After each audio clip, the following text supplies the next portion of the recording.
જય સ્વામિનારાયણ, આપ સૌનું સ્વાગત છે મારી યુટ્યુબ ચેનલ BAPS પરાવાણીમાં। તો ફરી એકવાર એક ખૂબ સરસ પ્રવચન આજના વિડીયોમાં આપણે સાંભળશું। વક્તા છે પૂજ્ય વિવેક સાગર સ્વામી, અને ખાસ આજના આ પ્રવચનમાં આપણે શ્રદ્ધા અને અંધશ્રદ્ધા વિશે શીખવાનું છે કે શ્રદ્ધા અને અંધશ્રદ્ધા આ બંનેમાં તફાવત કેટલો, ભગવાન ઉપર વિશ્વાસ રાખવો પરંતુ અંધશ્રદ્ધામાં ક્યારેય પડવું નહીં, ક્યારેય કોઈ મગજમાં ખોટા વેમ રાખવા નહીં, એ વાત આજે આ પ્રવચનમાં સ્વામી પાસેથી આપણે વિસ્તૃતથી શીખીશું। ખૂબ રમૂજી પ્રસંગો પણ છે આજના પ્રવચનમાં, અને ખાસ ઘણા બધા રમૂજી પ્રસંગો સાથે પૂજ્ય પ્રમુખ સ્વામી મહારાજના ઘણા બધા પ્રસંગો પણ છે। એટલે વિડીયો અંત સુધી જોઈ, વિડીયો લાઈક કરજો, વિડીયો શેર કરજો। વધારે સમય ન બગાડતા આજનું આ પ્રવચન શરૂ કરીએ। જય સ્વામિનારાયણ। અને એની અંદર આપણે છીએ, આપણામાં સ્વભાવ છે। અક્ષરધામમાં જવા માટે આ પ્રકૃતિનું આવરણ બહુ જ અઘરું છે એ તોડવું, અને જેટલા મનુષ્યો એટલા સ્વભાવો, એમ નહીં પણ મનુષ્યોમાં અનંત સ્વભાવો, અને એવા 6 અબજ મનુષ્યો, એટલે કોઈ પાર નહીં આવે એવા સ્વભાવો છે। એમાંથી આપણે સ્વભાવોની બધી વિચિત્રતાઓ અને વિવિધતાઓ એ બધી હવે સાંભળી રહ્યા છીએ। વિચિત્રતાઓ અને પછી વિવિધતાઓ, એની ઉપર આપણે બધા સાંભળી રહ્યા છીએ। એટલે આપણે જોયું કે મા બાપના સ્વભાવ છોકરાઓ પર વધુ પડતું જ્યારે એ નિયમન કરે ત્યારે છોકરાની પ્રગતિ બગડી જાય છે। એને થોડી સ્વતંત્રતા તો આપવાની હોય છે, એને કઈ લાઈન લેવી, એને મા બાપે સમજવું જોઈએ કે આને કઈ બાજુનો આ ઢળાવ છે, પછી આપણે બસ હવે તો એને ડૉક્ટર જ બનાવી દો। એટલે આવી પરિસ્થિતિ આપણે ગઈકાલે સાંભળેલી, એમાંથી પછી છોકરાઓ આપઘાત સુધી પણ પહોંચી જાય છે। એવી પ્રકારની પરિસ્થિતિ નિર્માણ ન થાય એટલા માટે અંતિમવાદી પ્રવૃત્તિ ના જોઈએ, છોકરાને કંટ્રોલમાં રાખવાનો છે, સાથે સાથે એને અમુક છૂટ પણ આપવાની હોય છે। એટલે એ બધી વાતો આ મા બાપે પણ સમજવાની। નહીં તો વધુ પડતું પાણી હોય ને તો છોડ કોળવાઈ જાય, અને જો વધુ તાપ કરો તો પાછો કરમાઈ જાય। એટલે બહુ પાણી એને આપવાનું હોય, બહુ પપલાવવાનું ના હોય, અને બહુ ગરમ થવાનું પણ ના હોય। મધ્યમ માર્ગની અંદર મા બાપે રહેતા શીખવું જોઈએ। ઘણાની પ્રકૃતિ હોય છે કે રંગી ભંગી પ્રકૃતિ, ક્ષણે રૂષ્ટા, ક્ષણે તુષ્ટા, રૂષ્ટા તુષ્ટા, ક્ષણે ક્ષણે, એક સરખું ના ચાલે। કોઈક વખત ખૂબ આનંદમાં આવી જાય, અને કોઈક વખત વળી પાછા ગુસ્સે પણ થઈ જાય। એટલે થોડાકમાં રાજી અને થોડાકમાં કુરાજી એવો સ્વભાવ હોય છે। આપણે આગળ જોઈશું સ્વભાવ ટાળવાના ઉપાયોમાં કે શ્રીજી મહારાજનો આવો સ્વભાવની થોડાકમાં રાજી ને થોડાકમાં કુરાજી, એ જોઈશું આગળ। હવે તમે જુઓ કે ઘણી વખત શાસ્ત્રી મહારાજના વખતના હતા, એકદમ કથા વાર્તા અને બધી કેફમાં આવી જાય ને તો તમને સેવા આપી દે બહુ મોટી, અને જો ખોટું પછી ખોટું લાગ્યું હોય કંઈ તો પાછી એ માગે પાછા, પછી આપવાની તો ના હોય પણ પાછી માગવાનું થઈ જાય એને કે લાવો મારી સેવા પાછી આપી દો। ઘણાની પ્રકૃતિ એવી હોય છે ને, મેલેસિયસ હોય, અંગ્રેજીમાં કહે છે કે મેલિસિયસનો અર્થ એવો થાય છે કે મેલી પ્રકૃતિ, મનના મેલા, એટલે મનની મેલી પ્રકૃતિ બહુ જ ખરાબ હોય। તમે જુઓ અમુક આપણે આ ગાંધીનગર જાઓ કે કોઈ પણ જગ્યાએ આ બધા અધિકારીઓ હોય ને બધા, હવે પેલો બિચારો ભુજમાંથી કે ઠેઠ આ બાજુ ઠેઠ કાઠિયાવાડમાં મહુવાથી કેવી રીતે આવ્યો હોય, અને પછી કે ભાઈ મારો સાહેબ આ કામ છે તો હું આવ્યો છું, આમ તો આવજો 2 દાડા પછી। હવે 2 દાડા પછી એને બિચારાને તમે જુઓ ક્યાં રહેવું અને પાછું જવું અને પાછું આવવું। ગરીબ માણસ હોય, એને ગાડી ભાડું કેવી રીતે પોસાય, 2 દિવસ અહીં અમદાવાદમાં રહેવાનો ખર્ચો કેવી રીતે પોસાય, એના હગાવાલા કોઈ ના હોય। આમ જરા થોડીક દયાળુ પ્રકૃતિ રાખીને ચાલ ભાઈ આજે પતાવી આપું તને, તેનું કામ પતાવીને આને તો ખાલી આટલું જ બેવાનું, કાલે આવજો। પણ કાલે એટલે કે રાત ક્યાં કાઢવી એને પ્રશ્ન હોય, ખાવું ક્યાં પ્રશ્ન હોય, પણ અત્યારે પતાવી દો તો શું વાંધો આવે। પણ અમુકની પ્રકૃતિ જ આવી બધી હોય કે આવો વિચાર જ એને ઊભો ના થાય। હમણાં તમે જુઓ ઘણાને હમણાં એક નવો રોગ હિન્દુસ્તાનમાં આવે, પહેલાં જૂનો છે, એ અમેરિકામાં છે અને બ્રિટનમાં પણ છે, પેરેનોઇયા। પેરેનોઇયાનું અંગ્રેજી એમ કહેવાય છે કે એવરીબડી ઇઝ અગેન્સ્ટ મી, બધા મારી વિરુદ્ધ છે, એવી એક પ્રકૃતિ હોય છે। એવી પ્રકૃતિ કે બધા મારી વિરુદ્ધમાં છે, એટલે આ મારી વિરુદ્ધમાં, આનો ભય, આનો ભય, આનો ભય।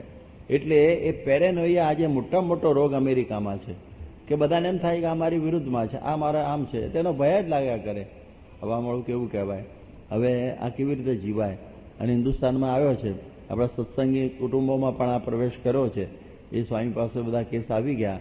એટલે આ પ્રકારનો પણ એક પ્રકૃતિ હોય છે. આમાં પ્રકૃતિ છે એક જાતની, પણ એને એવું બસ બંધાઈ જ ગયું હોય, જેને કે બધા મારી વિરુદ્ધમાં છે. એ લઘુતા ગ્રંથિની અંદરથી આ પ્રકૃતિ જન્મે છે, લઘુતા ગ્રંથિમાંથી. હવે તમે જુઓ ને કે વહેમ છે ને એક આંતરરાષ્ટ્રીય પ્રકૃતિ છે. વહેમ આપણે કહીએ છીએ ને વિષય વ્યસન અને વહેમ પ્રભુ ભજવા દે કેમ. એમાં આપણે જોયું વિષય અને વ્યસનની વાતો તો ચાલે છે, પણ આ વહેમ છે ને એ બહુ ભયંકર પ્રકૃતિ છે. દેશ વિદેશની અંદર બધે. હવે જો અમેરિકા પોતાને એકદમ એડવાન્સ કન્ટ્રી કહે છે કે બહુ જ અમે તો બરોબર વ્યવસ્થિત વહેમમાં ને અંધશ્રદ્ધામાં કશું જ માનીએ નહીં, અમે આટલા બધા એડવાન્સ, પણ એને 13 નંબરનો ભારે ડર છે. 13 નંબરનો. તમે જોજો મોટા મોટા 50 કે 100 માળના બિલ્ડિંગ હશે, એક પણ બિલ્ડિંગમાં તમને 13 નંબરનો માળ નહીં મળે. 11 પછી સીધો 11, 12 ને 13 ને 12 પછી સીધો 14 આવે. 12 આવે અને પછી સીધો 14 આવી જાય કે 13 હું પછી 13મા માળમાં પેલું રેફ્રિજરેશનના મશીનો રાખે અથવા બીજું ગમે તે કરે. કોઈ રહેતો નહીં જ કે તમે કયા માળે રહો, 13 મારે મરી ગયા, 13મા માળે રહેવાય જ નહીં. એટલે એટલો બધો આખા અમેરિકાની અંદર અમે બધા બિલ્ડિંગો જોયા, 13ની તકલીફ છે. હવે આપણે જોઈએ કે આપણા ત્યાં છે કોઈ 13ની, પણ આપણા ત્યાં જુદો વ્યાયામ હોય પાછો કે ભાઈ આપણે અમાસ હામી અમાસ આવે પછી આ પ્રમાણે આપણે બુધવારે ટ્રેનમાં ના જવાય, તો અમુક ટ્રેનો ખાલી હોય, અમુક શનિવારે ન જવાય. આ બધા હોય છે આપણા હિન્દુસ્તાનમાં. એટલે આપણા ત્યાં જુદી જુદી પ્રકારના વહેમો ઘણા બધા હોય છે. તો આ પ્રમાણે આવું છે. એરલાઇન્સની અંદર પણ 13 નંબરની સીટ ના મૂકે, લોકો બેહે નહીં, પાછો 14 મૂકી દે. 13 નંબરમાં એટલે જ તું પડ્યો લાગે છે. જાપાનની અંદર 4 નંબરની તકલીફ છે. જાપાનમાં 4 અપશુકનિયાળ નંબર છે. લ્યો, 4 નંબર કોઈ પસંદ કરે નહીં, આવી પ્રકારનું. આપણા ભારતની અંદર વિધવાને અપશુકન કહે કે વિધવા સામે આવ્યું હોય તો ભાઈ પાછો વળી જાય, કે શુભ કાર્ય કરવા નીકળ્યો હોય અને વિધવા મળે ને અપશુકન થઈ જાય, અમંગળ થઈ જાય. યોગી બાપા બહુ વાત કરતા કે કોઈક વિધવા હોય અને પંજાબ મેલ જતો હોય કે લાવ એને હું અપશુકન કરવા જઉં, અરે ઉડાડી દે, યોગી બાપા કે ફેંકી દે અને પંગોળી દે, મરી જાય. એટલે આ બધું માનવું નહીં. યોગી મહારાજ એવું કહેતા. અમુક વારે મુસાફરી ન થાય. પછી કહે છે ને અમુક કે તમે અમુક શેરીઓમાં તો એક ભૂતિયું મકાન હોય જ, દરેક શેરીની અંદર એક ભૂતિયું મકાન હોય. એટલે પછી એમાં કોઈ રહે જ નહીં, એવું રીતનું હોય, ખરીદે નહીં, એવી પરિસ્થિતિ નિર્માણ થાય છે. આપણે હમણાં વલસાડની અંદર એક બહુ મોટો બંગલો બનાવેલો, જ્યાં પ્રમુખ સ્વામી મહારાજની જન્મજયંતિ ઉજવાયેલી, એ મેદાનની આ બાજુ જમણી બાજુ મોટો બંગલો હતો અને કોઈ જ રહે નહીં, કોઈ કારણ કે ભૂત. હવે કેવી રીતે કરવું? તે પછી સંતો રહ્યા અઠવાડિયું, ભૂત ભાગી ગયા, બિચારા પતી ગયા, એનો બંગલો ફર્સ્ટ ક્લાસ થઈ ગયો, સરસ રીતે વેચાઈ ગયો. એ સારું થયું, પૈસા હાલ્યા નહીં આપણને, જો કે કશું ભૂત ભગાડવાનો ચાર્જ. પણ આ પ્રમાણે સંતોને કંઈ નહીં, એમાં શું છે, ભૂત આવશે બેસશે ભેગું, એમાં શું આપણને તો તકલીફ થવાની છે. એટલે એમને કંઈ બીક જ ના હોય. એટલે બધા પ્રેમથી ખબર હતી, બધાએ કહેલું અજાણમાં નહીં કે આમાં ભૂત છે ને કોઈ રહેતું નથી. સંતોએ કબૂલ કર્યું કે અમારે તો એ ખોદીએ જ છે મકાન આજુબાજુ, આ બધું કામકાજ ચાલે છે ને, આ બધું મંદિર સ્વામીની જન્મ જયંતિનું બાંધકામ ને એવું બધું હતું ને બધું, તો અમારે જરૂર જ છે. એ બધા પડ્યા ત્યાં આગળ, બોલો અંદર. એટલે આવું બધું. એટલે અમુક એવી પ્રકારના વહેમ હોય. મુંબઈની અંદર નાના ચોક તરફ એક બિલ્ડિંગ છે, તેમાં ભૂત જ કે રાત્રે દેખાય, તો કેટલી બધી લાઇટો, ફ્લડ લાઇટો 100-200 રાખી છે, રાત્રે ભૂત ના દેખાય એટલે ભૂત ભાગે. આપણને બહુ નવાઈ લાગે. આપણે ત્યાં પણ તમે જુઓ કે અમુક દિવસે જ આ વસ્તુ ખરીદાય, અમુક દિવસે ન ખરીદાય એવું હોય. પછી ચોગડીઓ ભજી જતું હોય છે, આપણને કુંડાળામાં પગ પડી જતો હોય છે. પછી હમણાં તો તમે જુઓ એને એક નવું ઉપડ્યું છે કે ભાઈ તમારું બારણું છે ને બરોબર વાસ્તુ પ્રમાણે નથી, એટલે વાસ્તુશાસ્ત્રીઓ હમણાં વધી ગયા છે. એટલે કે તમારું બારણું ફેરવવું પડશે, એટલે પાછો એનો ચાર્જ 5-10 હજાર રૂપિયા લે, અને આપણને 1,00,000-2 લાખના ખાડામાં ઉતારે બારણું ફેરવવાનો. હવે ધંધો ચાલે કે ન ચાલે? મેં કહું આ બિલ ગેટ્સ છે ને એક ગેટ બદલ્યો નથી, એણે એના ઘરનો કે એની દુકાનનો એક ગેટ બદલ્યો નથી બિલ ગેટ્સે. હા, તો એ મળો આટલા બધા અબજોના અબજો રૂપિયા કમાય છે અને કેટલું દાન કરે છે, અને આપણે જ બધું બારણું પેલું થયું.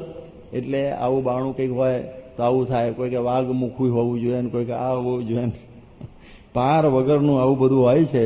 એટલે આ બધાના લોકોના મનની અંદર જુદા જુદા વહેમો ઘર કરી ગયા હોય. અને આપણે એક કહેવત પડી છે કે વહેમનું કોઈ ઓસડ નહીં. વહેમની કોઈ દવા જ ના હોય. એટલે પ્રમુખ સ્વામી પાસે આવું આવે પણ સ્વામી આશીર્વાદ તો આપે, પણ કહે છે કે હું ગમે એવા આશીર્વાદ આપું ને પણ આને કંઈ સમજણ નહીં પડે. એટલે સ્વામી કે ઘર વેચી મારજો ને બીજું લેજો. પછી એ જ કહેવું પડે ને, કારણ કે પછી તમે પાણી આપ્યું છાંટજો આ તે, પણ તો એને સંતોષ ના થાય. તેના કરતાં કહી દેવાનું ચાલ ને વેચી માને બીજું લઈ લે, એટલે માથાઉડ તો મટે, સીધો પછી સુખી થઈ છે એમ આશીર્વાદ એને. આવું બધું ઘણી વખત થાય છે. એટલે ભગવાન બહુ છેટા રહી જાય. એટલા માટે આ ભગવાનનો જે દ્રઢ આશ્રય જેને હોય એને વેમ કંઈ નડે નહીં, એને કશી માથાઉડ થાય નહીં, એને કોઈ બીકે ના લાગે કે શું થશે ને શું નહીં. બીક ના હોય, વેમ ના હોય, કારણ કે એને આ પ્રમાણે એક આશરો દ્રઢ છે. આપણે કંઈ સામે જડીને કોઈને કંઈ માથાઉડ કરવાની નથી હોતી, પણ એને બીક ના હોય. અને એની નહીં ઘણા નામ થયું કે આવું કરશે તો પેલા નતો પેલા પ્રેમજી સુથાર કે સુથાર અને ખીમા સુથાર બે ભાઈ હતા. કોઈ જગ્યાએ ખીમા સુથારની વાત આવે છે પ્રસિદ્ધ, પણ આ મૂળ પ્રેમજી સુથારની વાત છે. હવે એને પેલો તાંત્રિક પેલો બ્રાહ્મણ હતો, એને વાણની અંદર કેટલા બધા મંત્રેલા અડદ નાખ્યા, કઈ વાંધો નાખને તેને દ્રઢ આશરો હતો એટલે એને કોઈ વહેમ પડ્યો નહીં. નહીં તો એમ ઘણા લોકો એમાં છે ને ગભરામણમાં મરી જાય. એના નહીં, ગભરામણની અંદર પતી જાય, સારું કંઈક થશે તો કંઈક થશે તો કંઈ નહીં, બાપીને ખાઈ ગયો ભગવાને ધરાઈને. હવે આવી પ્રકારના એવાય છે. એટલે એમને કોઈ બધો ગભરામણ કે કશું થાય નહીં એવું હોય છે. અમુક લોકોની છે ને અધીરિયા પ્રકૃતિ હોય છે, અધીરિયા પ્રકૃતિ એટલે અધીરા હોય થોડી થોડી વાતમાં, એટલે બધું એવું બધું હોય. એટલે આ એને છે ને વેઇટિંગ ફોર. હવે લિફ્ટનું આપણે બટન દાબીએ, જો દાખલો આપો, આપણે લિફ્ટ છે ને બટન દાબીએ, હવે લિફ્ટ છે ને દાખલો 10મા માળે હોય, હવે ધીમે ધીમે આવતી જ હોય, તો વારે વાર આમ જોવે, પછી આમ જાય, પછી ખખડાવે, ભાઈ આવશે લિફ્ટ. જરા ધીરજ રાખવાની છે, એની મેળે આવશે પણ ધીરજ ના રહે. હમણાં અમને ત્યાગ સ્વરૂપ સ્વામીએ વાત કરી કે એક વખતે છે ને લિફ્ટનું આ બારણું નહોતું, એક જ પેલું બારણું હતું, અને જોવા ગયો લિફ્ટ આવી માથું કપાઈ ગયું. એના કરતા હરખો રહ્યો હોત ભાઈ આવવાની છે, પણ ઘણા એવા અધીરિયા હોય છે. એટલે એ દબાયા પછી પણ આગા પાછા થયા જ કરે. હવે આવું થાય, બારણું ખખડાવે, જાળી ખખડાવે ને આવી કે નહીં એવું કરે, એટલે એને તાણ રહ્યા કરે. હવે એને સફળતા તો મળે છે, કારણ કે લિફ્ટ તો આવવાની છે, પણ એ સફળતા કેવી કહેવાય અંગ્રેજીમાં? સ્ટ્રેસફુલ સક્સેસ, સ્ટ્રેસવાળી, માનસિક તણાવવાળી સફળતા. હવે શાંતિથી ઊભો રહ્યો, બટન દાબી દીધું, ઊભા રહેવાનું, લિફ્ટ આવી જવાની છે. પણ પેલું આવવાની ખરી, પણ સ્ટ્રેસ રહ્યા કરે એનો. અને જ્યારે બીજી અમુક વ્યક્તિ હોય ને આમ દબાઈને ઊભો રહે, આવા દો, પીસફુલ સક્સેસ એને કહેવાય. એટલે પીસફુલ સક્સેસ કહેવાય, પ્રશાંત પ્રગતિ કહેવાય. એટલા માટે આવા પણ એક પ્રકૃતિ હોય છે. આ એક ફ્રોઝન થોટ્સ નામના પુસ્તકમાંથી મેં વાંચેલું. હવે ઘણી વખત તમે જુઓ, આપણે વાવ્યું, આપણે અનાજ વાવ્યું એટલે પછી ઉગશે જ, એવી પ્રકારને આપણી શ્રદ્ધા હોવી જોઈએ. તો જે ખેડૂતને આવી શ્રદ્ધા હોય એને પીસફુલ પ્રોગ્રેસ કહેવાય, કે ભાઈ આ પ્રમાણે આપણે વાવ્યું છે એટલે વધવાનું છે, કંઈ નહીં. અને બીજો હોય જો કરે, કોંટો ફૂટ્યો કે નહીં, કોંટો ફૂટ્યો કે નહીં ઉપર, હવે ફૂટશે, હવે માથાઉડના દાણા આવ્યા કે નહીં, એટલે એને સ્ટ્રેસફુલ સક્સેસ જેવું કહેવાય. એટલે આવી વિચિત્રતાઓ ઘણી બધી હોય છે. એવું જ આધ્યાત્મિક માર્ગે પણ સમજવાનું. આ જે દાખલો આપ્યો ને એ દાખલો આપણે આધ્યાત્મિક માર્ગે સમજવાનો. આધ્યાત્મિક માર્ગે શું સમજવાનું? કે આપણે આધ્યાત્મિક માર્ગની અંદર આવ્યા અને અહીં આગળ સ્વામીના સમાગમમાં આવ્યા, આપણે સત્સંગ કરીએ છીએ, ક્યારે સ્થિતિ થશે? થઈ કે નહીં? એટલે ભાઈ થશે. જેમ કે હુથારના લાકડું આપ્યું હોય પછી પૂછપૂછ નહીં કરવું, નહીં તો ખીજાય કે લઈ જાઓ પાછું, પણ એને મૂડ આવે ને ત્યારે ગળી નાખે. એટલે પડ્યો રહે દરબારમાં, ધક્કા ધણી ના ખાય, કોઈ દી આવે લહેરમાં તો કામ તરત થઈ જાય. એટલે આમાં પણ ધીરજ રાખવાની. આપણે અનંત જન્મો ધરેલા છે અને ત્યાં આપણે હજી બ્રહ્મરૂપ નથી થયા એટલે એની પાછા આવ્યા છીએ, તો આપણે આ વખત પણ ધીરજ રાખવાની કે ભાઈ બધું થશે. કે ભાઈ સ્વામી મને કહેલું કે આટલા વખતમાં તમે સ્થિતિ થઈ જશે, આમ થઈ જશે, કેમ હજી થઈ નહીં?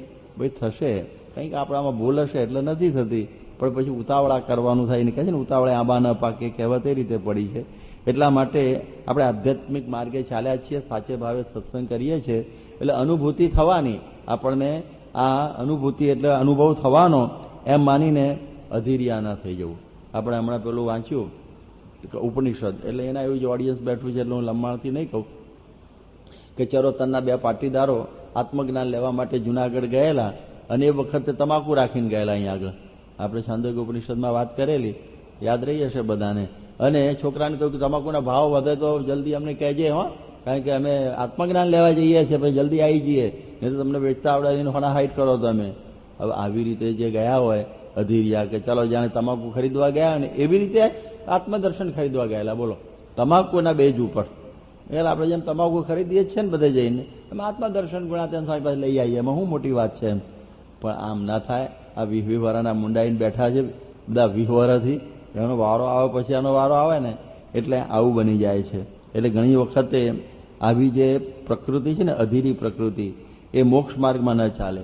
આ તો ધીરજનો માર્ગ છે. આ જે માર્ગ છે આપણો જે આધ્યાત્મિક માર્ગ, એ ધીરજનો છે. અને એ ધીરજથી જો કાર્ય કરીએ તો એ બધું બની જ જાય. પણ ઘણાની આવી પ્રકૃતિ જોઈએ. જુનાગઢના કોઠારી ડભોઈના મૂળ વતની વાણિયા હતા. એનું નામ ત્રિકમદાસ. પછી સાધુ થયેલા અને એમને થયું કે હું ગુણાતીતાનંદ સ્વામીનો શિષ્ય છું, એટલે મારા નામની આગળ અક્ષર આવવું જોઈએ. એટલે એમનું નામ અક્ષર સ્વરૂપદાસ પાડેલું. પછીથી સાધુ થયેલા એ સ્વામી ધામમાં ગયા બાદ. પણ એ વખતે એ ત્રિકમદાસ કોઠારી જુનાગઢની અંદર ડભોઈના હતા. હવે એ સમયની અંદર હવે કોઠારો બધું હાચવે, ઘી ગોળનું ને આ બધું. એમાં એક ઘીવાળો આવેલો અને ઘીવાળો છે ને એ વેચવા આવેલો ઘી. અને આપણે બોલાયો એક ભાઈ મંદિરમાં ઘીવાળો. અને એ વખત ગુણાતીતાનંદ સ્વામી કથા કરતા હતા એમને. અને એ વખતે કથા કરતા હતા એટલે આ પ્રમાણે એમને સ્વામીને પૂછ્યા વગર ભાવતાલ થાય એવું નહોતું. ગુણાતીતાનંદ સ્વામીને પૂછ્યા વગર ભાવતાલ થાય એવું નહોતું. અને સ્વામીની પ્રકૃતિ એવી હતી કે આ પ્રમાણે કથાની અંદર બધા બેસી જ જવાનું, જરાય ડિસ્ટર્બન્સ નહીં કરવાનું. અને બધાને જે પ્રવૃત્તિ સોંપવાની હોય ને, કોઈને રોટલા કરવાની, કોઈને ગાને તે, એ કથા પછી સ્વામી વારાની વાતો કરે. નહીં તો જો કથાના પહેલા કહી દીધું હોય તો કથામાં આવે નહીં, પ્રવૃત્તિમાં વળગી જાય. અથવા બેઠો હોય તો એના સંકલ્પો કરે અને કંઈક તો પેલો ઊભો થઈને પતાવીને પછી હુઈ જાય. પણ એને ખબર જ નહીં કે સ્વામી કઈ મને પ્રવૃત્તિ આપશે એટલે બરોબર રહે. એટલે સ્વામી પણ સમજતા બધા. એટલે કથાની અંદર બેઠા હતા અને ત્યાં પછી કથા ચાલુ હતી. હવે એને કેવું કરું, હવે એ ચાલુ કથા બંધ કરીને સ્વામી કોઠારમાં આવે એવા નતા. ત્રિકમદાસે થોડી રાહ જોઈ, પણ ધીરજ ન રહી. એટલે પછી ગુણાતીતાનંદ સ્વામી પાસે ગયા, સ્વામી સ્વામી આ ઘીવાળો ઉતાવળો થાય છે અને જો તમે નહીં આવો તો પાછો જતો રહેશે. એટલે ગુણાતીતાનંદ સ્વામી કહી દીધું કે કથા પછી વાત, જો ઘીવાળો ઉતાવળો થતો ભલે જતો રહેતો. અને ઘીવાળો કોઠારીની પાછળ પાછળ જ આવેલો, હવે સાંભળી ગયો. એટલે કે ના ના સ્વામી, મારે તો કશું ઉતાવળ નથી અને મારે તો આ સામટું ઘી વેચાય છે એટલે ફાયદો છે અને તમારી કથાનો મને લાભ મળે છે, પણ આ તો તમારા કોઠારી ઉતાવળે થાય છે. સ્વામી કે જો આને કઈ તકલીફ નથી. ના આને હું ખબર પડી, આ પતાવી દઉં કામ. એમ આપણે આ કામ પતાવી દઈએ, પણ કથા ચાલે છે બેહો, હું એમાં વાંધો છે, ઘીવાળાને વાંધો નથી. આ નામ અધીરિયા પ્રકૃતિ હોય. એટલે આવા પ્રકારના બધા હોય એટલે બધી તકલીફો ઊભી થાય. એટલે આ સામે આપણને જરા ખ્યાલ આવે કે અધીરીઓ ઉતાવળો બહુ ભયંકર સ્વભાવ હોય છે. અને આપણે પેલી કથા તો બહુ છોકરાઓ પણ જાણે છે કે હીરો ઘોઘે જઈ આવ્યો. એક શેઠે કહ્યું, દાંતણ કરતા હતા સવારે, અને કહ્યું કે હીરા ઘોઘે જવાનું છે. અને હીરો અડધું સાંભળ્યું નથી ઉપડ્યો, હું કામ જવાનું છે ને શું છે સાંભળવા જ નવરો નહીં. એને ખાલી એમ કહ્યું હીરો ઉપડ્યો જ હતો. એટલે શેઠે કહેલું હીરા ઘોઘા જવાનું છે આપણે, એટલે શું પછી હું નહીં લઉં અને પછી આવજે એટલે હું તને શું કરવાનું શું બધી ઇન્સ્ટ્રક્શન આપી દઉં એવું હતું. એટલે પહેલાથી કઈ રાખવું એટલે એ પણ તૈયારી મારે. તો આ તો સીધો ઘોઘા ગયો. ઘોઘા ગયા પછી આ દસ શું કામ હશે, હા દટાડીને પાછો આવ્યો 10 વાગે. શેઠ કેલા વીરા આપણે ઘોઘે જવાનું, કે જઈને આવ્યો. જઈને આવી ગયો તો હું જઈને આવ્યો, આ કામ હતું તો અહીં પડ્યું રહે, તું તો મને કહેલો ઉપડ્યો. એટલે આવા હોય છે ઘણા. પેલું બધું છે ને આવું. એટલે સોલ્જેનિત્સિન નામનો એક Russian Nobel prize winner, Russian Solzhenitsyn, એને કહ્યું કે આ જે સદી છે ને, આ યુગ, આ સદી કરતા યુગ કહીએ, એ ઉતાવળિયાપણું અને બીજું એને કહ્યું કે ઉપર છલ્લાપણું. ઉતાવળિયાપણું અને ઉપર છલ્લાપણું આ સદીના બે મોટા મોટા રોગ છે. આ અત્યારના સમયના મોટા મોટા રોગે કે બધું ઉપર છલ્લાપણું, ભણવાનું ઉપર છલ્લાપણું. આ કથા એવી રીતે સાંભળે છે બધા, ઉપર છલ્લાપણું. આરામ છે કોઈ ઘેર જઈને મનન કરતા હોય કે શું કથા થઈ, સ્વામીના શું દર્શન થયા, દર્શન ઉપર છલ્લા, સભામાં બેસવાની ઉપર છલ્લાપણું, આ વાતો કરવાની તો એ બધું ઉપર છલ્લાપણું, ડેફ્થમાં નહીં જવાનું, ભણવાનું પણ ઉપર છલ્લાપણું. છેલ્લા 10 દિવસ વાંચવાનું, છેલ્લા 10 દિવસ વાંચવાનું. અને તો એવું હોય છે ને ઘણી વખત તમને યાદ રહી જાય એટલું ટેમ્પરરી, પછી પાછા ભૂલી જાઓ કે મનન ભગવાન કરવાનું ના હોય ને. આજે તમે બરોબર વાંચ્યું હોય એમ તો તમને કાલે તો પાછું એવું ને એવું યાદ રહી જ જાય લગભગ. અમુકને એવી યાદ શક્તિ હોય છે. પછી પરમ દિવસ યાદ ના હોય પાછું, 3 દિવસ પછી પાછું 2-3 દાડા સુધી આનો કરંટ રહે યાદ રહેવાનો. પછી 4-5 દિવસ પછી કરંટ જતો રહે એટલે આગલા દિવસે આખી રાતની રાત વાંચો, આખી રાત, અને સવારે બધું લખી કાઢે. બસ પતી ગયું. પછી એની ડેપ્થ ના હોય, એને પૂરું સમજો પણ ના હોય, ગોખી જ માર્યું હોય, એટલે ઉપર છલ્લાપણું. એટલે પછી એવા પછી ડોક્ટરો થાય ત્યારે શું કામના, એન્જિનિયરો થાય ત્યારે શું કામના, ઊંધું જ વગાડે ને બધું, કોકને મારી નાખે, કે પુલેઠા પાડે, નીચે કેટલા હુતેલા મરી જાય, આવું બને છે. એટલે ઉપર છલ્લાપણાનો રોગ બહુ છે. આ પ્રકૃતિ છે, અંદર જવાની વાત જ નહીં. વચનામૃત વાંચે ખરા, ભાઈ નિયમ આપ્યો છે ચાતુર્માસનો, એટલે આપણે વચનામૃતને સ્વામીની વાતો વાંચવી. પણ તમે જોયું વચનામૃત વાંચ્યા પછી આ તમે આખું વંચાઈ ગયું, પછી તમે પાછું છે ને મનન કરવું પડે. એ જ નહીં જ વખત કે પહેલા ફકરામાં શું આવ્યું, બીજામાં શું આવ્યું, આંખો બંધ ત્રીજામાં શું આવ્યું, પછી ન સમજ પડે તો ફરીથી પાછું જોઈ લેવું. પછી બીજે દિવસે બીજું, આજે દાખલા તરીકે પ્રથમનું પહેલું વાંચ્યું અખંડ સ્મૃતિનું વચનામૃત, બરોબર છે, અને પછી તમે બરોબર મનન કરીને વાંચ્યું હોય, પછી તમે હરતા ફરતા પણ યાદ રાખો આ વચનામૃતમાં આ આવેલું. અને પછી જ્યારે બીજે દિવસ વાંચો ત્યારે પહેલા વચનામૃતમાં શું આવ્યું હતું એ પહેલા રિપીટ કરી જવાનું મનની અંદર, ન સમજે યાદ ના હોય પછી જોઈ લેવાનું, અને પછી બીજું પેલા વૈરાગનું એ વાંચવાનું, પછી બીજું. તો પછી એ બરોબર અંદર ડેપ્થ આવે વચનામૃતની.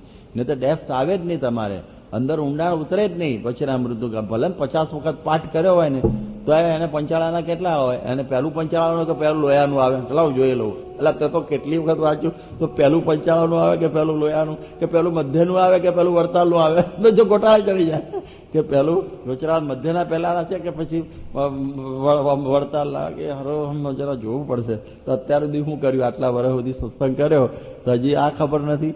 તો આવું બને છે, આવી પરિસ્થિતિ થાય, કારણ કે આપણે ઉપર છલ્લાપણું. આ પ્રકૃતિ છે, એટલે બરોબર ડેપ્થમાં જવાનું, વિચારને પામવાનું. આ સ્વામીના બધા આપણે છે ને દર્શન, ઠાકોરજીના દર્શન, કે ચાલો ઉપર ઠાકોરજીના દર્શન કરવા આજે ગયા, બધા આપણે બેઠા છીએ બધાએ. આપણે પૂછીએ કે મુગટ પહેરેલો કે પાક પહેરેલી, જોઈ આવું કે તારો ઉભો રહ્યો તો અડધો કલાક આખી આરતીમાં બધું, એ વખત શું કરતો હતો. હા, એટલે એને ધ્યાન જ ના હોય, ઉભો જ હોય આરતીમાં, કે મુગટ પહેર્યો તો પાક પહેર્યો હતો મહારાજે, પછી કયા વાઘા પહેર્યા હતા મહારાજે, શું પછી આજે હિંડોળો છે, હિંડોળો હતો. હિંડોળો તો મને ખબર છે, 2 ગોઠવેલા હતા, પણ એક શેનો હતો અને બીજો શેનો હતો એ વિચાર ના કરવો જોઈએ, કે આ બધો નાસ્તાનો હતો, બીજો કે પીપરમિન્ટનો હતો. હવે એ કંઈ યાદ જ ના હોય, કશું જ ડિઝાઇન તો પછી ક્યાંથી યાદ હોય, અને એમાં કયા ઠાકોરજી બેઠેલા, ઉપર છલ્લાપણું. એટલે આમ બધું ઉપરથી જ જાય. એટલે આ શિબિરોની અંદર પણ આપણે રાખવું પડે છે, એટલે જ વારે વારે આ પરીક્ષાઓ લેવાનું કરવું પડે. પછી સત્સંગમાં પરીક્ષા શેની હોય આપણે કહીએ, પણ શું કામ, કારણ કે આપણે ઉપર છલ્લાપણું કરીએ છીએ, એટલા માટે સુપરફિશિયલ અંગ્રેજીમાં કહે છે. એટલે આપણે સત્સંગની પરીક્ષાઓ લેવી પડે, કે કંઈક તો તૈયાર થાય, કંઈક તો એને નોલેજની યુનિફોર્મિટી, એટલે એક સૂત્રતા જ્ઞાનની રહે. એટલા માટે આપણે આ બધી પરીક્ષાઓ ગોઠવવામાં આવે. શિબિરની અંદર બધું પૂછવામાં આવે કે ભાઈ મહારાજે શું વાઘા પહેર્યા હતા, આજે મંદિરમાં ગયા તમે તો આજના વાઘાનું વર્ણન કરો. કયો હાર હતો, ચમેલીનો હતો કે ગુલાબનો હતો કે પછી મોગરાનો હતો, હાથમાં હતો, ગળામાં હતો, બાપ જાણ હતો, બધું. એક વખતે યોગીજી મહારાજે એક સંતને પૂછ્યું, આપણા બધા તો નીકળી ગયા છે, વારે વારે એને બહુ પૂછતા કે હું આવ્યો, શેની કથા ચાલે છે? ફર્સ્ટ ક્લાસ જવાબ આપ્યો, ભગવાનની. નાયા કેવી રીતે પડાય આપણે, અને ના કેવી રીતે પડાય, કથા તો ભગવાનની જ ચાલે છે. એ કે સ્વામી શું કથા શેની ચાલે, કે બાપા ભગવાનની ચાલે છે. તારે અહીં થોડી કે સિનેમાની ચાલતી હોય મંદિરમાં, પણ એટલું કહેવું પડે કે આ કયો ગ્રંથ વંચાય છે, એમાં કઈ વાત આવી, વચનામૃત કયું વંચાય છે, કે પછી ભક્ત ચિંતામણી વંચાય છે, કઈ નહીં, એમનામાં જ બેઠો હોય, એમનામાં ખાલી કથા પૂરી થાય એટલે માળા લઈને ગળામાં નાખીને હાલવા માંડે. નાસ્તાની રૂમમાં જઈને નાસ્તો કરી આવેલો, કે પૂરું થયું, કથા સાંભળી લીધી, ફાઇન, ફર્સ્ટ ક્લાસ. એવી રીતે ના થાય જ્ઞાન.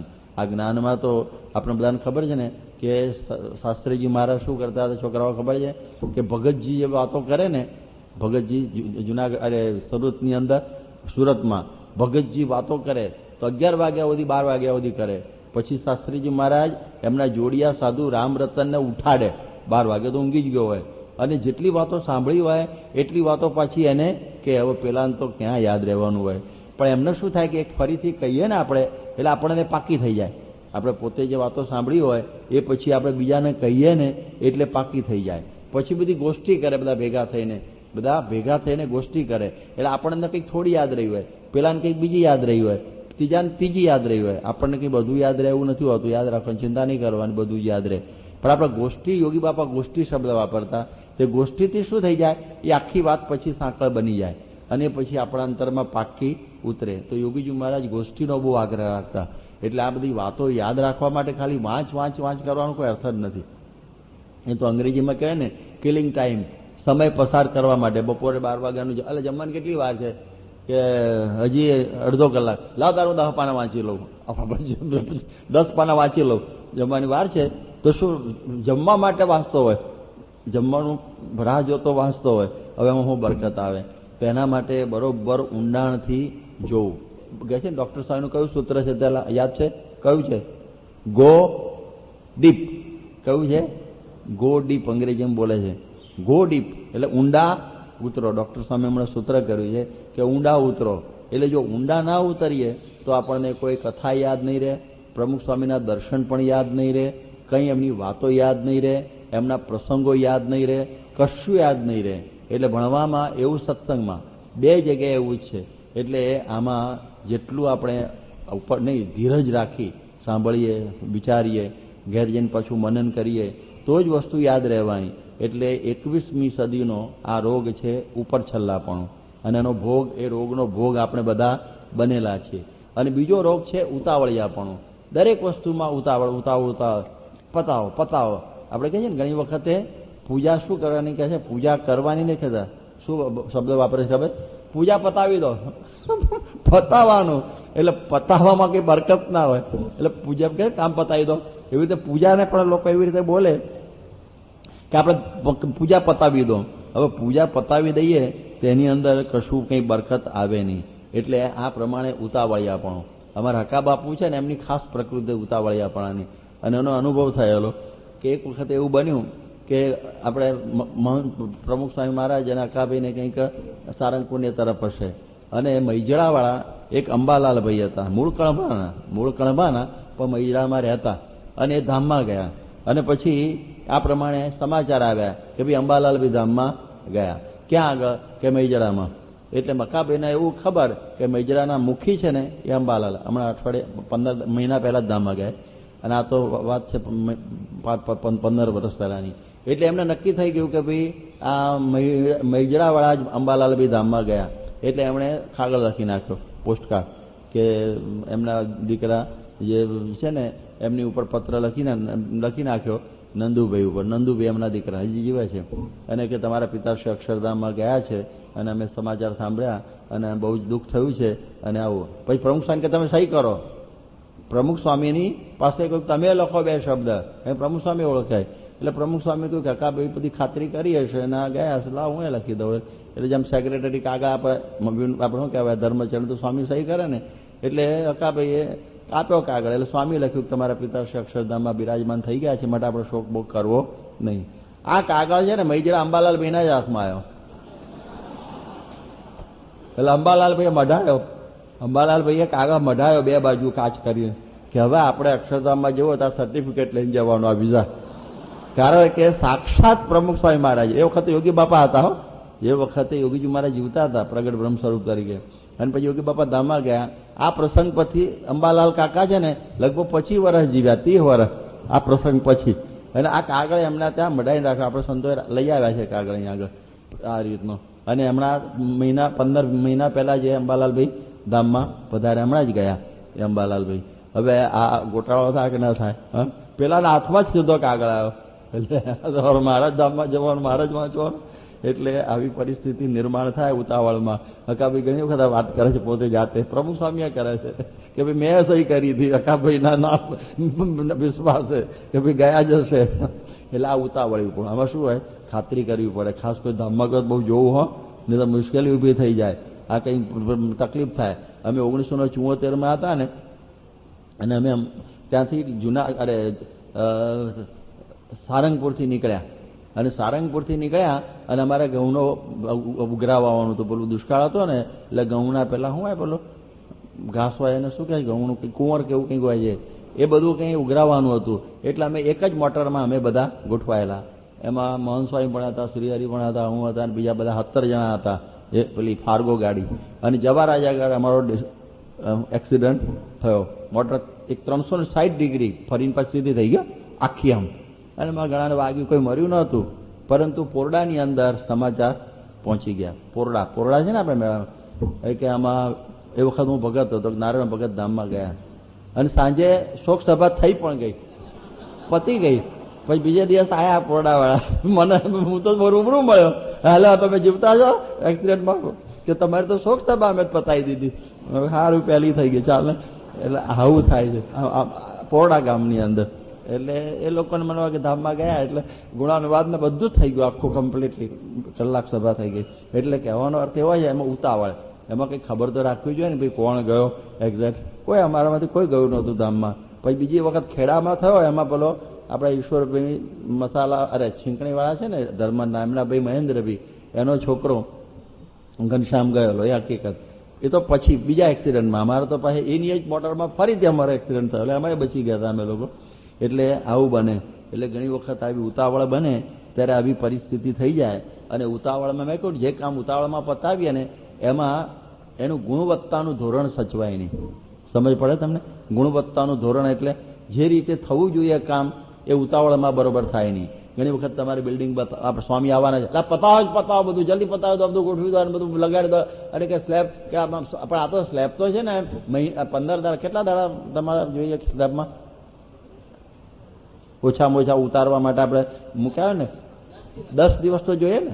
હા, અને કે પણ 5 દિવસ ઉતારી જ દો બાપાવાને. ઉતારી દેવાનું પણ બીજો કોઈ ઉતરી જશે, તો ઉતાવળ કરવાની ના હોય, પડે હેઠું. એ જેનો સમય હોય એ પ્રમાણે તો રાખવું જ જોઈએ ને. એટલે પેલું ગુણવત્તાનું ધોરણ ના સચવાય એનું. અને પછી કંઈક બધી અનર્થો સર્જાય, બધા ભયંકર હોનારો તો સર્જાય. એટલે બધી બાબતમાં ઉતાવળ ના કરવાની હોય. પેલો તમે આંબો વાયો એટલે એના ટાઈમે જ એ બધું થાય.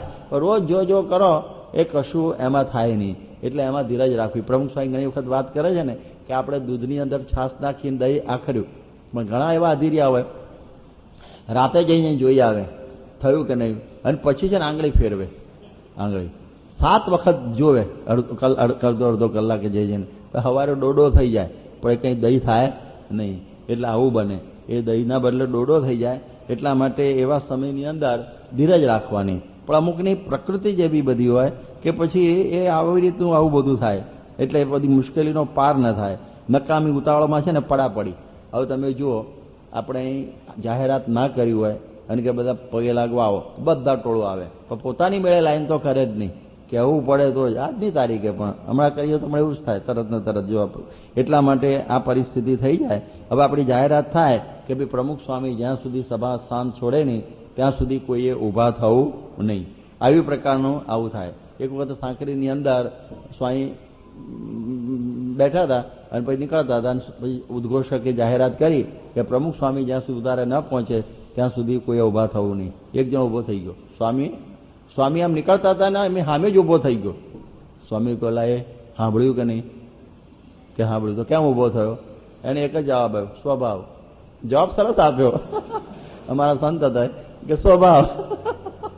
સ્વામી હસી પડ્યા કે આનું શું કહેવું હવે લાંબુ આપણે.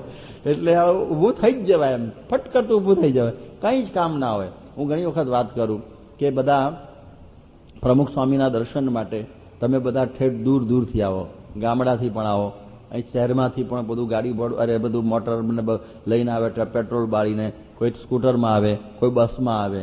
હવે સ્વામીના દર્શન માટે કેટલી પડાપડી હોય બધાને, કેટલું બધું હોય. હવે પ્રમુખ સ્વામી અહીં સભામાં બિરાજમાન હોય. હવે આપણા માટે કે સ્વામીનું પ્રવચન પૂરું થયું નથી અને 25 જણા તો 50 જણા બહાર નીકળ્યા. તમે જોજો, હજી આપણે જોઈશું, હજી સ્વામી આવશે ને ત્યારે અનુભવ થશે જ. હવે તમે વિચાર કરો કે સ્વામી ખાલી પ્રવચન કરે ત્યારે જ આપણે દિવ્ય ગણાય? અરે બેઠા હોય, કોકની સાથે વાતો કરતા હોય તો પણ દિવ્ય છે. તો પછી આપણે એ વખત અને પછી ત્યાં ઉપર દર્શન કરવા માટે પડાપડી કરે, મને ઉપર લઈ જાઓ, ઉપર લઈ જાઓ. એટલે પણ અહીં બેઠા છે ને કર ને ભાઈ. એટલે અહીં પાછો ઊભો થઈને ચાલવા માંડે. તો એ વખતે ધીરજ રાખીને સ્વામી જ્યાં સુધી બહાર ન જાય ત્યાં સુધી આપણે આઘા પાછા જરાય થવું નહીં. એકદમ વ્યવસ્થિત રીતે આ પ્રમાણે દર્શન કર્યા જ કરવા. જેમ આપણે પેલી વાતો સાંભળીએ કે ગોપીઓ શ્રી કૃષ્ણ ભગવાન આમ એમને વળાવવા જાય, એ ગાયો ચરાવવા જાય, તો પછી ઠેઠ સુધી એમનું પેલું જે મોર પીછે દેખાતું બંધ થાય ત્યાં સુધી ઊભી જ રહે. શ્રીજી મહારાજ પણ જતા હોય ત્યારે માણકી ગોળી જાય, એના ગોટા ગોટા બધા ધૂળના દેખાતા બંધ થાય, પછી લાડુબા જીવુબા દરબારગઢમાં પાછા જાય, ત્યાં સુધી ઊભા જ રહે રોડ ઉપર. આટલો મહિમા મને આપણે તો સીધા જ ઉપડે આમ જાય. મહારાજે પેંગડો પગ ઉપર મૂક્યો હોય, પહેલા તો આપણો પગ મૂકે પેંગડા ઉપર ચડી ગયો હોય. અહીં સ્વામી તમે જુઓ એક બીજી આપણે આમ સ્વામી બધાને પૂજા પછી પગે લાગે, જોયું દરેક નામ પગે લાગે. તો અહીં બધી બધા અહીં કાર્ય કરે પ્રવૃત્તિ કરે, બોલો આમ મૂકતો હોય, બોલો આમ ગોઠવા, એટલે હાર્ડલી દોઢ અરે શું કહેવાય એકાદ મિનિટ થાય છે. 1 મિનિટથી બધા નહીં થતું હોય, 2 મિનિટે નહીં થતી હોય, 50-60 સેકન્ડ પૂરી થતી નથી. સ્વામી આમ કરે છે, આમ 2 વખત ફેરવે છે, બરોબર કે કોઈ રહી ગયો હોય તો. અને આપણે આમ જતા હોય, કોઈ બૂટ પહેરવા જતો હોય, કોઈ ટોપી હરખો કોઈ થેલી લેતો હોય, એટલે શું કરવાનું છે. આ સ્વામી કેટલા ભાવથી જય સ્વામિનારાયણ આપણને કરે છે એ વખત બધાએ આમ જ થઈ જવું જોઈએ. એક એકાગ્ર, ભલે બીજાને કરતા હોય તો પણ પાછું પાછું આવવાનું હોય એમ. એટલે એ વખતે પાછું વાત કરવા ના મંડી પડવું પડે, સમજ પડી બધી. એટલે એ વખતે કોઈ પ્રવૃત્તિ આગી પાછી થવી જોઈએ નહીં, કાર્ય કરતા હોય એ પણ એ વખત બધું સ્ટોપ. જેમ તમે નથી બધા આપણા ડૉક્ટર સાહેબ વાત કરે છે, પેલા અમુક આશ્રમોની અંદર આમ ઘંટ વાગેલ કે ભાઈ હમણાં ઊભા રહી જાઓ, અત્યારે હવે અમારો આ પ્રાર્થનાનો સમય છે, બધાએ ઊભા રહી જવાનું. જનગણમન વખતે બધા ઊભા થઈ જાય છે ને, એ તો બધું જેવું તેવું ચાલતું હોય. પણ આપણે આમાં બરોબર વ્યવસ્થિત રીતે જો આપણે ન રહીએ તો મુશ્કેલી ઊભી થઈ જાય. એટલે આપણે છે ને સ્વામીનો આશીર્વાદ પૂરા થાય ને, પેલી સ્પ્રિંગમાંથી એમ છૂટે ને, સ્પ્રિંગ દાબેલો એમ ઊભા થઈ જાય, બધા સ્પ્રિંગની જેમ ઊભા થઈ જાય છે. એટલે આ બધું સમજવા જેવું છે, નહીં તો મુશ્કેલીઓ. બધા તમે જુઓ કે ઘણા બધાને છે ને પ્રવૃત્તિ પરાયણ બધા હોય છે, એના જ રટણ થયા કરે. એટલે ગુણાતીતાનંદ સ્વામીએ શું કહ્યું કે ભજન કરતા કરતા ક્રિયા કરવી, ભજન કરતા કરતા ક્રિયા કરીએ તો વિષયના રાગ ઓછા. નહીં તો શું થઈ જાય, એ મય થઈ જઈએ આપણે, પ્રવૃત્તિમય. એટલે એવું બધું હોય. ઘણા તમે જુઓ ને હાઇપર ટેન્શન વાળા હોય, અંગ્રેજીમાં હાઇપર ટેન્શન કહે છે. એટલે પછી બધા તેમ જ જીવતા હોય, વધુ પડતા સંવેદનશીલ, આમ આમ આમ આમ આમ રઘવાયા જેવા લાગે. અને કોઈ કામ હોય, આ બાકી છે, આ કર્યું છે, મારું શું થશે, મારું ધંધાનું શું, નોકરીનું શું થશે, મારા છોકરા નવું થઈ ગયું છે, છોકરો ક્યારે સુધરશે, ક્યારે પૈસા બીડી છોડશે, ક્યારે પણ આવી રીતે સારું થઈ જશે, ક્યારે એને આ પ્રમાણે લગ્નનું થશે, અથવા છૂટાછેડા થતા નથી, ક્યારે છૂટાછેડા થશે, લગ્ન બે બધું ભેગું ચાલતું હોય આપણે બધું. તો ત્યારે એ વખતે અધીરિયા થઈ જવાય અને પછી આમ પેલા થઈ જવાય. ત્યારે હું ઘણી વખત કહું છું કે ભાઈ ઘણી વખત છે ને મહારાજના માથે નાખી દો. જો આ પ્રમુખ સ્વામી કેટલું આટલી બધી પ્રવૃત્તિ કરે છે આખી વિશ્વભરની, પણ ઊંઘી જાય છે એકદમ ગાઢ નિદ્રાની અંદર. અને છતાં બધી પ્રવૃત્તિનો ખ્યાલ છે ને, એને એક જાગૃત બધા કાગળો નાના મોટા બધાના જવાબ આપવાના, કંઈ રહી ન જાય, વાંચી લેવાના, કરી નાખવાના. છતાં જ્યારે બધી કહે છે ને સ્વામી એમ ઘણી વખત કહે આવશે આગળ કે બધું આપણે પુરુષ પ્રયત્ન કરો પછી મહારાજના માથે નાખી દેવાનું. તો સ્વામી ઊંઘી શકે છે, એકદમ વ્યવસ્થિત ઊંઘી જાય છે.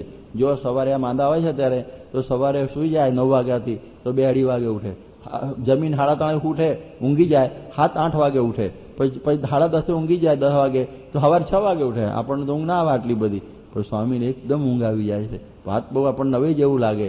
એટલે મહારાજના માથે મૂકી દે.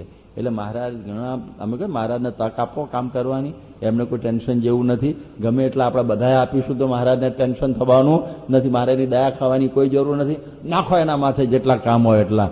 એટલે મહારાજના માથે નાખવાનું શીખવું આપણે, તો પછી તકલીફ ન થાય. એટલે પછી આપણને આ શાંતિ થઈ જાય. એટલા માટે આવું છે. એટલે ઘણી વખતે વધારે પડતી સેન્સિટિવ પ્રકૃતિ હોય તો શું થાય કે આપણે તો નામ દઈને વાંધો નથી કહેવામાં, ચોપડીમાં નામ નથી લખ્યું, પણ સાને ગુરુજી હતા, જેની એક નવલકથા બહુ પ્રસિદ્ધ, શ્યામજી આઈ, બહુ સારા સમાજ કાર્યકર. અને પછી એને સમાજમાં બહુ જ કામ કર્યું, સમાજને સુધારવાનું. પણ સમાજ સુધર્યો નહીં. આમે ક્યાં સુધરે? આમે સમાજ સુધરે એવું છે? એટલે સમાજ સુધર્યો નહીં ને, એટલે એને એકદમ આઘાત લાગી ગયો અને આપઘાત કરીને મરી ગયા કે મેં આટલો બધો સમાજ સુધારવાનો કાર્ય કર્યો અને સમાજ હજી સુધર્યો નહીં.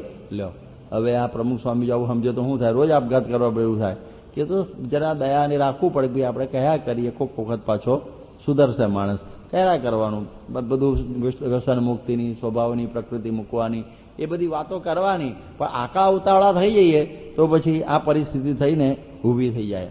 હવે શ્રીજી મહારાજે 1878ની અંદર ફાગણ સુદ ત્રીજના દિવસે જો શ્રીજી મહારાજે અમદાવાદમાં નરનારાયણ દેવ પધરાવ્યા, આપણે બહુ જાણીએ છીએ.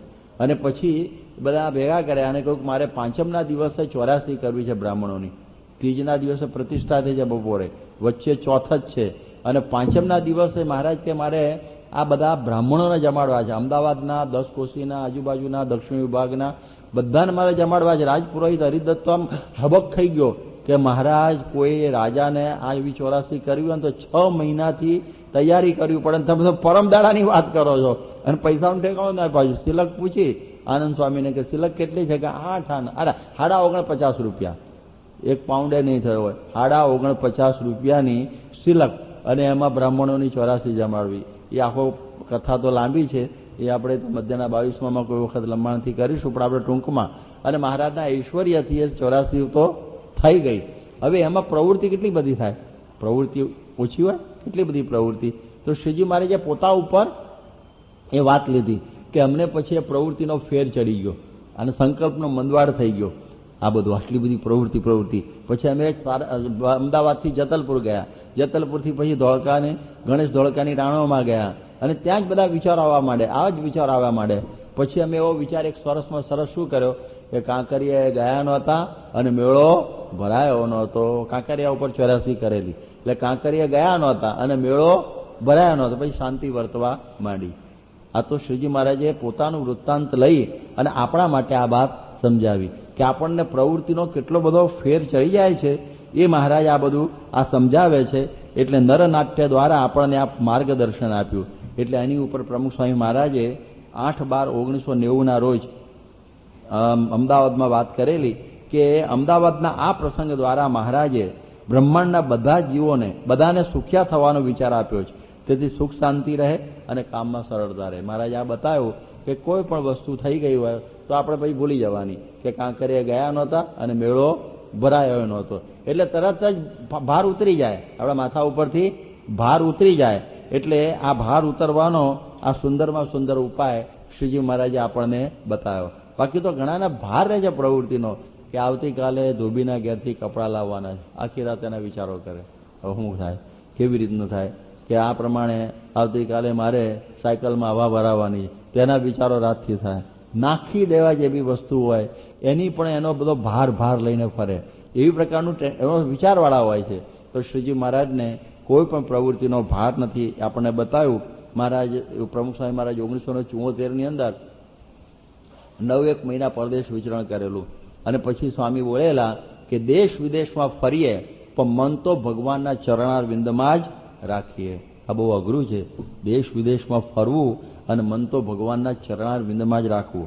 દિલ્હીની અંદર 15મી એપ્રિલ 2004ના રોજ અમેરિકન કોન્સ્યુલેટના એક બહુ વરિષ્ઠ અધિકારી મિસ્ટર ડેમિન સ્મિથ સ્વામીના દર્શને આવેલા, અને પછી સ્વામીના દર્શનથી બહુ જ પ્રભાવિત થઈ ગયા. 10-15 મિનિટ બેઠા હતા, પછી બહાર આવીને વાત કરી કે સ્વામીનો પાસપોર્ટ એમણે જોયેલો, અને કહે છે કે સ્વામી આટલા 50 દેશોની અંદર ફરેલા છે, પણ આ બધું મેં જોયું કે સ્વામીના મોઢા ઉપરથી મેં જોયું કે કોઈ પણ લોકો બીજા દેશમાં જાય ને તો તરત બદલાવા માંડે. અહીંયા કાઠિયાવાડથી સુરત ગયા હોય ને તો આખી રહેણી કરણી બદલાઈ જાય એની, ખાલી ફરવા ગયા હોય તો એમાં બદલાઈ જાય કે એનું કે ફેલફતું લઈને ઘેર આવે, એક વખતે ટૂર કરવા ગયો હોય તો એ. પણ પ્રમુખ સ્વામી આટલું બધું દુનિયાભરની અંદર ફર્યા છે, પરંતુ કોઈ પણ દેશ એમની ઉપર પોતાની અસર પાડી શક્યો નથી. આ એક આશ્ચર્ય મને લાગે છે. જેવા છે એવા ને એવા પ્રમુખ સ્વામી પહેલાથી હતા તેવા ને તેવા છે, એક આશ્ચર્યની વાત છે. બાકી તો કહેવાય છે ને, when we are in Rome we should be Roman. દેશ એવો વેશ લોકોને થઈ જાય, પણ પ્રમુખ સ્વામી આટલા બધા દેશોની અંદર આટલું બધું વિચરણ કરે છતાં કોઈ દેશની અસર નહીં.